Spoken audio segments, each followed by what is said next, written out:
Assalamualaikum warahmatullahi wabarakatuh. Waalaikumsalam. Begini dok, saya mau tanya karena banyak orang yang tidak paham masalah tes DNA. Nah, salah satunya kemarin saya nge-share yang dari postingannya dengan mungkin ya, yang kalau bala itu nyambungnya di haplogroup G, yang di Momi Yuya itu. Nah itu dari teman-teman yang kontra dengan saya itu kan banyak yang tanya, intinya memojokkan kayak gitu.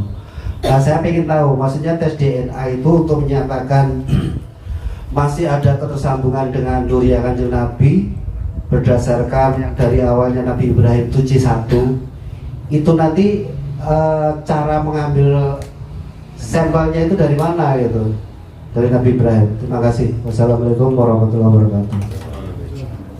Waalaikumsalam warahmatullahi wabarakatuh. Begini, kalau di Islam itu kan dilarang apa? Gali kubur ya, apalagi kuburan Nabi. Kedua, kalau udah mayat itu DNA-nya banyak yang rusak. Seperti Yuya itu kenapa jatuhnya JP15? JP15 itu lahirnya baru sekitar 15.000 tahun yang lalu. Cuma kalau dalam tes DNA makin banyak yang rusak, tebakannya itu makin ke atas, bukannya nyamping. Misal seorang J gitu ya, karena dia dua mayat 2 ribuan tahun, itu dia nggak mungkin tebakannya jadi G, itu nggak mungkin.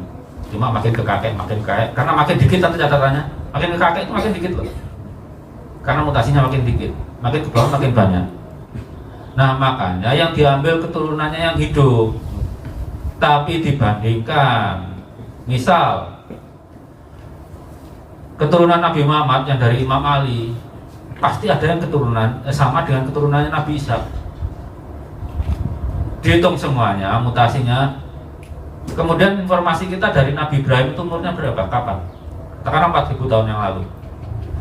Dari dua populasi ini, keturunan Ishak sama keturunan Nabi Ismail, ketemunya di Nabi Ibrahim. Itu mutasinya dicatat, dihitung. Oh, kalau Nabi Ibrahim sekitar 3.500, mereka pasti ketemu 3.500 ke bawah. Sama kalau Balawi ini mengaku keturunan Nabi Ismail ya, atau Sayyidina Ali yang keturunan Nabi Ismail. Itu grup yang sama di Bani Ishak harus ada. Pendeta-pendeta Yahudi, pendeta Yahudi itu nggak murni, tapi ada yang sama. Yang nggak sama itu kita keluarkan. Sama nyari keturunannya Genghis Khan juga sama. Kalau kakeknya yang nggak cocok, nggak ketemu 1000 tahun yang lalu, 800 tahun lalu atau 1000 tahun lalu, dikeluarkan. Itu caranya. Kenapa? DNA kita masih bersih, masih ada hidup loh, masih utuh. Makanya seperti saya bilang tadi, bahwa yang paling berkewajiban meluruskan nasabnya Sayyidina Ali itu sebenarnya yang mengaku keturunannya. Itu kan nggak batal semuanya, tapi nggak benar juga semuanya, nggak benar, ada yang nggak beres.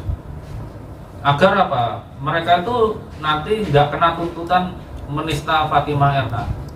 Luruskan, yang memang bukan cucu laki-lakinya ya tinggal nggak usah ngaku saya bukan cucu laki-lakinya. Yang cucu laki-lakinya langsung ya jangan sombong gitu loh. Orang nggak bisa milih lahir dari mana kok. Nah, kalau Sayyid asli datang ke Indonesia ya dia harus setara sama manusia lainnya, nggak boleh ditinggikan karena kita negara demokrasi gitu. Apalagi jalur Ahlul Bait kan sebetulnya udah ditutup dari Hasan Hussein ya terakhir ya. Yang dibuka jalur apa Ahlul Bait? Salman Al Farisi. Jalur ilmu yang dibuka.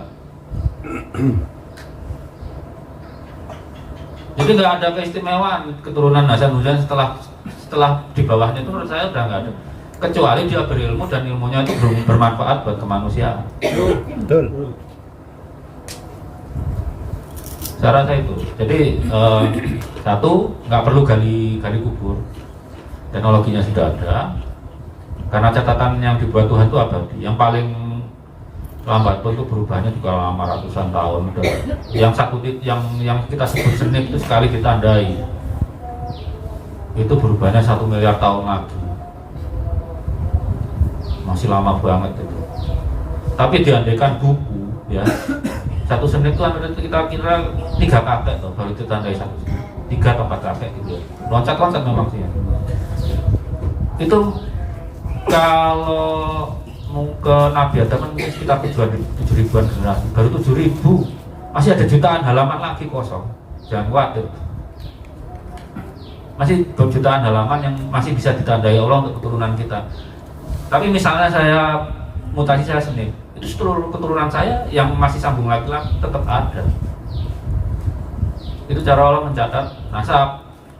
Cuma kan nggak ditulis nama, makanya buku nasab itu penting karena nama orangnya kan ada. Kalau di DNA kita ya tanda, cuma alamat ini berubah dari A ke T, terus G ke C gitu aja. DNA itu nggak kayak buku kitab, hurufnya cuma 4, A, T, G, C itu aja. Sama kayak data komputer itu kan cuma 0101 gitu. Tapi berapa banyak informasi yang ditulis di komputer, padahal kodenya cuma 010101 gitu aja. DNA sama 4, A, T, G, C itu aja. Tuhan mencatat nasab kita cuma pakai 4 huruf itu. Udah bisa gini, insya Allah karena ini saya minggu-minggu terakhir urusan kantor ya, harusnya saya hari ini kerja mas di betul, tadi datang saya langsung harus tanda tangan berkas-berkas dulu. Minggu depan tentang tes DNA untuk genealogi itu saya tulis bukunya, mungkin saya terbitkan di Google Playbook ya biar murah gitu ya. Kalau gratis juga nggak mungkin, saya bayar listrik bagaimana gitu. Itu saya tulis, kalau mau tes DNA sendiri juga silahkan gitu. Tentang nasab belum tahu mas. Cuma saya sederhanakan biar matematikanya nggak jelimet ya. Lebih mudah dimengerti. Tapi intinya tujuan kita itu satu, bukannya merungkatkan nasab orang enggak. Semua laki-laki ini nasabnya pasti ke Nabi Adam. Cuma jalurnya yang benar. Kalau bukan jalurnya nempel di jalurnya itu namanya benalu. Jalurnya yang benar, menghargai Allah yang mencatat. Kalau perkara ahli nasab salah catat loh. Ahli nasab tuh kalau orang kawin bener bapak ibunya campuran nggak tahu. Kalau Allah yang mencatat, bayinya lahir bukan di dalam. Nasab kita misalnya dari bapak itu kapan nyadatnya? 3 hari sebelum bapak keluarkan sperma. Di spermanya itu dicatat, bukan di kita. Kalau dari ibu, kapan dicatat? Nasab perempuan ada loh ya, lurus perempuan. Itu ketika ibu kita, bukan 12 minggu di kandungan ibunya. Begitu dia mulai bentuk sel telur. Nasab kita tuh sudah dicatat jauh sebelum kita lahir. Kalau bapak ibu campur, jadi zigot, terus berkembang, baru jadinya ada komplit catatan nasab dari pihak ayah dan pihak ibu. Jadi itulah cara Allah mencatat nasab manusia, nggak cuma manusia, kucing itu juga dicatat nasabnya. Jenengan tanya ahli-ahli mikrobiologi, virus flu burung itu dicatat nasabnya. Ahli-ahli mikrobiologi harus belajar karena untuk kemungkinan virulensinya makin ganas atau makin lemah itu bisa diprediksi kalau nasabnya kita pelajari. Yuk masa bakteri aja dicatat nasabnya sama Allah, virus dicatat nasabnya sama Allah, balawi enggak? Pasti dicatat nasabnya sama Allah. Ya benar kan buku nasabnya dengan catatan Allah, itu yang penting. Kalau orang catatan nasabnya nggak benar dan diterus-teruskan, itu menghina kakeknya sendiri. Taruhlah mereka beneran keturunan Yuya, nggak memalukan. Yuya itu penasihat negara. Nggak semua Fir'aun jahat juga. Iya. Dengan pertimbangan Fir'aun semakin. Sama besar biayanya dok. Besar biayanya ada yang tanya. Kalau cuma garis laki-laki aja mau komplit. Saya terangkan sedikit tes DNA yang komplit ya. Kalau garis laki-laki. Itu sebenarnya yang dilacak pertama itu kakek. Kalau buku nasab kan dari bawah ke atas. Kalau DNA itu dari atas ke bawah. Sama-sama namanya Ahmad bin Sugeng dengan Ahmad bin Fuad. Ahmad kan ya. Tapi binnya beda. Itu berarti orang berbeda kan. makanya kalau tes DNA yang hanya mencari jalur kakek, itu yang dilacak kakeknya dulu sampai ke bawah kita. Itu sampai sekarang paling murah itu kalau kita belum pernah tes itu $159. Tapi kalau kita pengen nyari semua jalur bapak, jalur ibu, jalur selang-seling, itu sekarang paling murah itu kalau nggak salah $350 ya. Tapi itu cuma dapat catatan aja kita. Bacanya kan harus butuh ahlinya. Ahli itu kan butuh sekolah. Kan masa disuruh gratisan otek sama.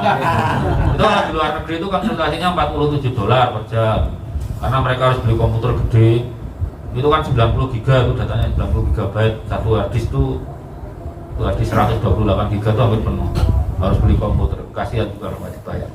Ya itulah. Tapi itu udah penting karena tahun 2020 itu berapa biasanya? 1,5 miliar satu orang. Sekarang tinggal 7 juta itu kan udah.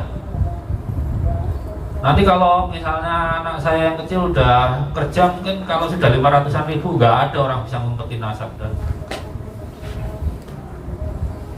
kalau kita yang keturunan mana ini mau diklaim Wali Songo nanti dibully lagi. Kalau Wali Songo itu kan garisnya ngikutin garis orang Jawa ya.